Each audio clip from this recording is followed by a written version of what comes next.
ሰላም አለይኩም ወራህመቱላሂ ወበረካቱ። ድና የተከበራችሁ የቻናል ቤተሰቦች እንደምን አላችሁ? እኔ ደህና ነኝ አልሐምዱሊላህ። ዛሬ አንዷ እህቴ ለቤተሰብ ሰርፕራይዝ የሚሆን እቃ ግዢልኝ ስላለችኝ የገዛሁትን ላሳያችሁ። እንግዲህ ላሳያችሁ ማለት ነው ሀባይቦቼ። እንደምታዩት እንደዚህ አለ። እዚህ ደግሞ አበባ ምንጣፍ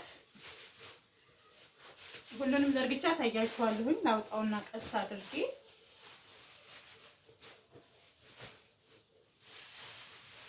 እና ይሄ ደግሞ አበባ ምንጣፍ ነው።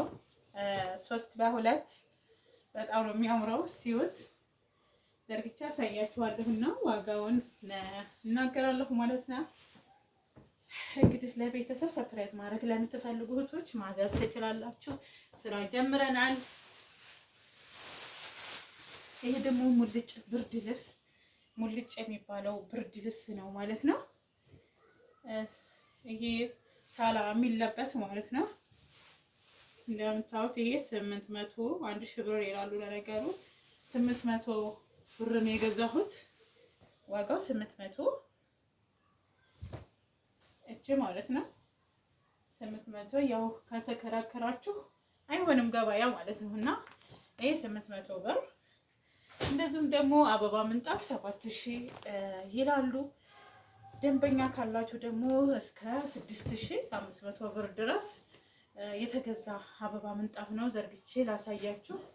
እንደምታዩት ቱርክ ሰራሽ ነው ይሄ ማለት ነው። የቻይና ሳይሆን ቱርክ ሰራሽ ነው። የቻይናው ስለሚነጫጭ ተብሎ ማለት ነው። እና በጣም የሚያምር ነው ይሄ ማለት ነው። እንደምታዩት ያምራል እላችኋለሁ።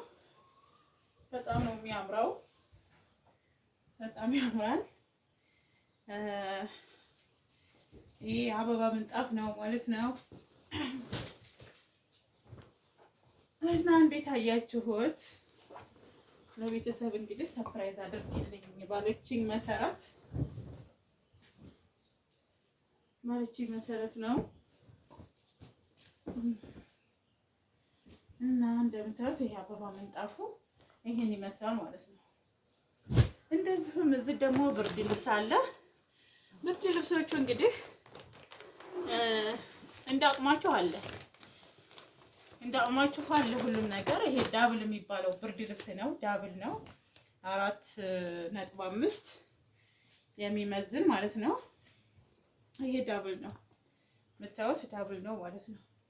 ሲንግልም አለ። ሲንግሎቹ በጣም ውድ ናቸው እንዳውም ከዳብሉ ማለት ነው። እና ይሄ አሁን 4000 ብር 4000 ማለት ነው። ከዚህ በታይም አለ፣ ከዚህ በታይም አሉ እንትናቸው ማለት ነው። ኪሎአቸው ቅናሽ የሆኑ ብራቸውም ቅናሽ የሆኑ አሉ ማለት ነው። እኔ ግን ይሄን ወድጄዋለሁኝ። አንደኛ ዳብል ነው፣ ሁለተኛ የማይለቅ ከሆነ በጣም ቆንጆ ስለሆነ ማለት ነው። እና ዋጋቸው እንዴት አያችሁት? ከአረብ ሀገር ከማምጣትና ሀገር መግዛት